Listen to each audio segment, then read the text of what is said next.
৭,৮৯৭, ৮,১১০ ও ৮,৫৩৬কে একটি বৃহত্তম সংখ্যা এক্স দ্বারা ভাগ করলে প্রতি ক্ষেত্রে একই ভাগশেষ থাকে, এক্সের অঙ্কগুলির সমষ্টি কত? দেখো, এই টাইপের যখন কোশ্চেন থাকবে, এখানে কোনো অপশান টেস্ট কাজে লাগবে না। তাহলে কিভাবে করবে?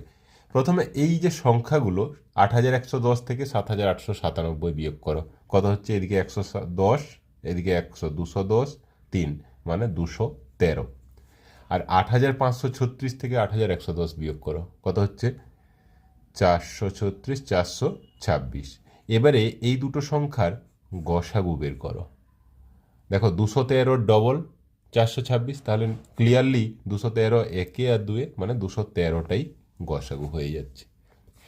এবারে এই ২১৩ দিয়ে এই সংখ্যাগুলোকে যদি ভাগ করি, তাহলে এক্স হয়ে যাচ্ছে ওই বৃহত্তম সংখ্যা, যেটা দিয়ে ভাগ করলে প্রত্যেক ক্ষেত্রে একই ভাগশেষ থাকবে, মানে ২১৩ হয়ে যাচ্ছে এক্সের ভ্যালু।